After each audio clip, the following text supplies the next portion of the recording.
So today, we're going to dive into a really powerful idea from the book Upgrade by Yareem Michael Ali. We're talking about your brain's hidden operating system. You know, that unconscious autopilot that got installed way back in your childhood and, believe it or not, has been running your life ever since. I mean, have you ever had that feeling where you consciously want one thing? Maybe it's a promotion or a healthier relationship or just a new habit, but you find yourself doing the complete opposite?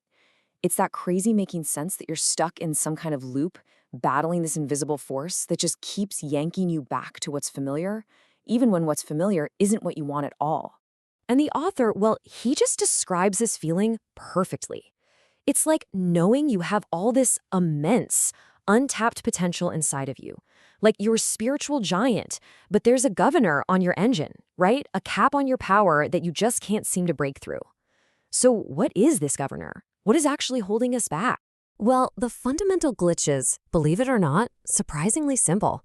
You're out there trying to operate the most sophisticated piece of equipment in the known universe, your own mind and body, without the owner's manual. I mean, when you think about it like that, it's no wonder things feel like they're glitching out sometimes. You know, this whole idea is incredibly freeing because it means you're not broken. The confusion, the frustration, all that stuff you feel, it's not some flaw in your character. It's actually the logical result of trying to navigate completely blind. And this is where we can totally reframe those negative emotions. I mean, instead of seeing anxiety as this terrible thing we have to crush or suppress, what if we saw it as a dashboard warning light? It's just your system, your high-tech vehicle, telling you, hey, the autopilot is steering you away from where you consciously want to go. Okay, so where did this autopilot programming even come from? Well, the source material points to a really critical window in our development, the first 7 years of our lives. This is when our core software gets installed. These are the years. Seriously, from the day you're born to about age 7, the fundamental architecture of your subconscious mind is being built. The core software that's going to run the rest of your life, your beliefs about love, about money, about safety, about your own self-worth, it's all installed during this period. This is not a new idea. This ancient wisdom from Aristotle, which is highlighted in the book, just underscores how deeply formative these years really are. The patterns that get set in this window create the blueprint for the adult you become. So here's the science behind it in a nutshell. During those first 7 years, a child's brain is operating primarily in what's called a theta brainwave state. And what that means is it's basically a hypnotic state. There's no critical filter, no do I believe this. Everything they experience is just downloaded directly into the subconscious as absolute truth. All right, so now we have this programming installed. But what's its primary job? What's its prime directive? You might be surprised. Its main goal is incredibly simple. Keep things exactly the same. Think of it like a thermostat in your house. Based on all your early experiences, your subconscious sets a default temperature for literally everything. How much love you feel you deserve, how much success is safe, how much stress is normal. And the autopilot's only job is to maintain that setting, no matter what. It is designed for predictable survival, not for growth into the unknown. And right here, this is the core conflict. This is what creates that feeling of fighting yourself. Your conscious mind, the part of you listening to this right now, wants growth. It wants success, connection. But your subconscious autopilot, which is, by the way, infinitely more powerful, is programmed for safety, familiarity, and control. And when your desire for growth threatens its need for safety, guess what? The autopilot will always win. That is, unless you learn how to reprogram. Let's make this way more concrete. I want to walk you through a case study from the book that shows exactly how this internal thermostat can and does sabotage us in the real world. So let me introduce you to Sarah. On the surface, Sarah is the definition of success. She's a top corporate executive. She absolutely excels under pressure. But her success is built on a very specific and very rigid set of subconscious rules. So during her theta state years, Sarah's brain downloaded some specific code. Love is conditional. It depends on achievement.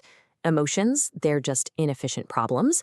And vulnerability, that is dangerous. Her core program became this simple, powerful equation. Success plus control equals safety and value.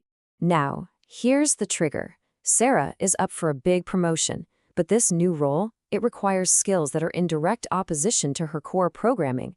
We're talking about things like empathy, sharing power, emotional connection. Her conscious mind really wants the job, but her subconscious autopilot flags this as a massive threat to her safety. Red alert. So what happens? In the final interview, her autopilot takes the wheel. She defaults to her safe programming. She becomes rigid, cold, hyper-focused on data. And she doesn't get the job. But here's the most telling sign of all. The moment she gets the news, she feels this incredible wave of relief. Her internal thermostat just successfully returned to its familiar setting. It kept her safe. Now, Sarah's story shows us just how powerful this fit-in programming is. But the point of this isn't to feel helpless. Not at all. The whole point is to realize you have the power to change the code. And this is probably the single most important takeaway from this entire explainer. Just let this sink in for a second. You are not broken. You were programmed. Your struggles, your self-sabotage, your limitations, they are not evidence of some deep personal flaw. They are the logical output of an outdated program. And this explains everything, doesn't it? It's why willpower fails so often.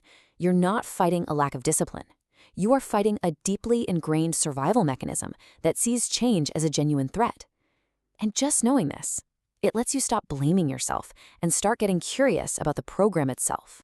This means the first step to taking back control isn't about forcing a new habit or just hustling harder. It's so much simpler. It's simply becoming aware.